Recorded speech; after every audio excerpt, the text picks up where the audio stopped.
কথা দিলাম এই ভিডিওটা দেখার পর জল রং আপনার সবথেকে ফেভারিট মিডিয়াম হয়ে উঠবে। আর জল রং শেখার জন্য এখানে দৌড়োদৌড়ি করতে হবে না, জল রঙের ভয়টা কেটে যাবে। আমি কথা দিলাম এই ভিডিওটা পুরোটা দেখুন। যদি শিখতে না পারেন আমাকে বলবেন, আর যদি শিখতে পারেন সেটাও কমেন্টে বলবেন। আমি প্রথমে পাতাটা ভিজিয়ে নিলাম খুব সুন্দর করে, তারপর এখানে কোবাল্ট ব্লু ইউজ করলাম। পাতাটা ভেজা আছে, সুন্দরভাবে পাতাটা ভেজা আছে, দেখুন কালারটা সুন্দরভাবে মেল্ট হচ্ছে, ব্লেন্ড হচ্ছে। আমার কথাটা মন দিয়ে শুনবেন, শুধু আঁকা দেখলে হবে না, অনেক ভিডিও আছে এরকম, সে ভিডিও অনেকেই দেয় কিন্তু ওয়াটার কালারকে ডেভেলপ করতে পারে না। আমি কথা দিলাম এই ভিডিওটা দেখুন আপনারা। যদি ওয়াটার কালার ডেভেলপ না হয় আমার প্রত্যেকটা ভিডিও দেখে আমাকে জানাবেন যে আমার ডেভেলপ হয়নি। ওয়াটার কালার সম্বন্ধে যে ভয়, সে ভয়টা তো কাটবেই, উপরন্ত আপনি কনফিডেন্ট হয়ে ওয়াটার কালার করবেন। আমি প্যারট গ্রিন বানিয়ে নিয়েছি এবং পেছনের দিকে গাছপালাগুলো দিলাম। সহজভাবে যে জিনিসটা করা যায় সেটাকে নিয়ে কেন এত জটিলতা আমি বুঝতে পারি না। এই করতে হবে, ওই করতে হবে, এই ওই এত রং অত রং, এত কিছু দিয়ে দরকার নেই। আপনার ওয়াটার কালারের সবথেকে ইম্পর্টেন্ট জিনিস হচ্ছে ট্রান্সপারেন্সি। সেটাই যদি না থাকে, ওয়াটার কালার করার থেকে অ্যাক্রিলিক করা ভালো। ওয়াটার কালার পৃথিবী বিখ্যাত শুধুমাত্র তার স্বচ্ছতা এবং তার যে স্মুথনেস, তার জন্য। সেইটা করতে গিয়ে মানুষ দেখি অ্যাক্রিলিক করে ফেলছে, দরকার নেই। এখানে দেখুন আমি ভেজা সারফেসে কাজ করে দিলাম, গাছের লাইট পার্টটা করলাম এবং ডার্ক পার্টটা তার নিচে দিয়ে ছেড়ে দিলাম। আমি বেশি কিছু ঘাঁটবো না, বেশি কিছু লাফালাফি করবো না। পেপারের ওপর যদি ব্রাশ দিয়ে লড়াই করেন তাহলে আর যাই হোক ওয়াটার কালার হবে না। ওয়াটার কালার করতে গেলে রং, তুলি, জল, পাতা এদেরকে ভালোবাসতে হবে। এদেরকে যত কোমলভাবে আপনি ট্রিট করবেন আপনার পেন্টিং ততই সুন্দর এবং স্মুথ হবে। এটা আমার প্রমিস আপনাদের কাছে। দেখুন প্রত্যেকটা জায়গায় আমি কালারগুলো ইউজ করে নিলাম অ্যাকর্ডিং টু দ্য পার্সপেক্টিভ। কোনোটা দূরে, কোনোটা কাছে, গাছটাতেও কালার দিয়ে নিয়েছি।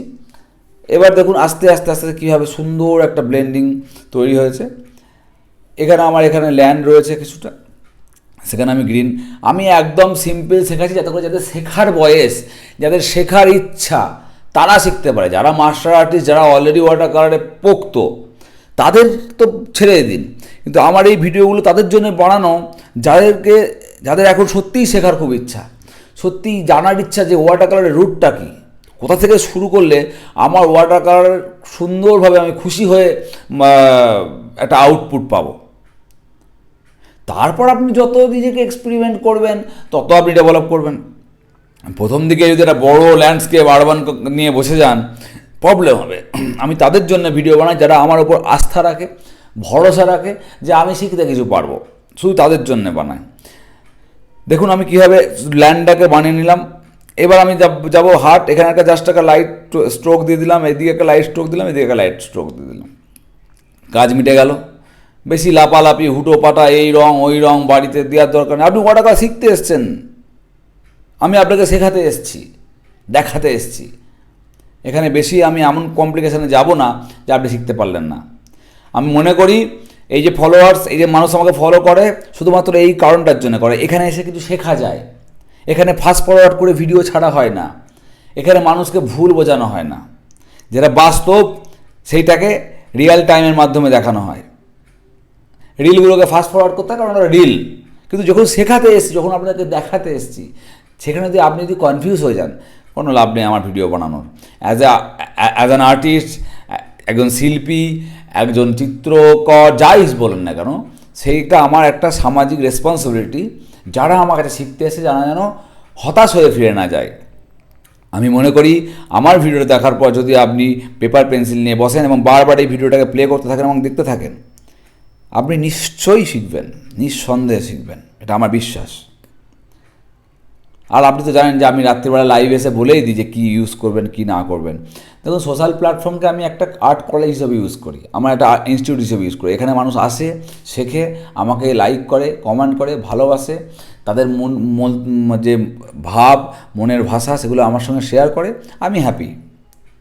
সোশ্যাল মিডিয়া মানে আমার কাছে শুধুমাত্র ভিডিও পোস্ট করা এবং পপুলার হওয়া নয়, আমার যে সোশ্যাল যে রেসপন্সিবিলিটি সেটাকে সঠিকভাবে আপনাদের সামনে উপস্থাপনা করাটা আমার একটা দায়িত্ব। তাই জন্য আমি এই কাজটা করি। এই কাজটা করার মধ্যে আমি সত্যি একটা মেন্টাল স্যাটিসফ্যাকশান আসে আমার, যে হ্যাঁ আমার পেজের থ্রু দিয়ে 5টা লোক জানতে পারছে ওয়াটার কালার সম্বন্ধে, জানতে পারছে ওয়াটার কালার, শিখতে পারছে ওয়াটার কালার সম্বন্ধে। আপনাদের যদি মনে হয় হ্যাঁ আমার পেন্টিং থেকে, আমার ডেমো থেকে আপনি শিখতে পারলেন, অনুগ্রহ করে ভিডিওটা শেয়ার করবেন। আমি যে পরিশ্রমটা করছি আপনার জন্য করছি, এটা উদ্দেশ্য একটাই, মানুষের কাছে পৌঁছানোর জন্য। যত বেশি পৌঁছাবো আমার কাজ করার ইন্টারেস্ট তত গ্রো করবে।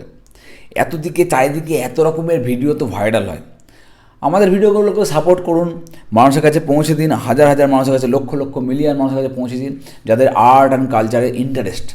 আমরা ভারতীয়, আমরা বাঙালি, আমরা যদি এইভাবে আমাদের আর্টকে সকলের মধ্যে পৌঁছতে পারি তাহলেই আমরা টিকে থাকবো বিশ্বের দরবারে, এটা আমার বিশ্বাস।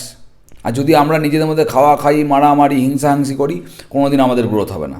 বাঙালির গ্রোথ হয়েছিল বাঙালির কালচারের জন্য, বাঙালির সৃষ্টির জন্য, বাঙালির ক্রিয়েটিভিটির জন্য, বাঙালির আর্টের জন্যে, এটা আমার বিশ্বাস। সকলে একসঙ্গে থাকবেন, সকলে প্র্যাকটিস করুন, আমার পেজে আসুন। Soft pastel, water colour, oil painting, acrylic সমস্ত বিষয় নিয়ে আলোচনা করি আমি। আপনারা আমার সঙ্গে থাকবেন। রাত্রিবেলার দিকে যখন লাইভগুলোতে আসি আপনারা জয়েন করবেন, দেখবেন আপনাদের ভালো লাগবে। শুধু আর্ট মানে শুধুমাত্র ছবি আঁকা নয়, ছবি আঁকা সম্বন্ধে আলোচনাটাও খুব জরুরি। শেয়ার করবেন, পাশে থাকবেন, enjoy. Thank you so much.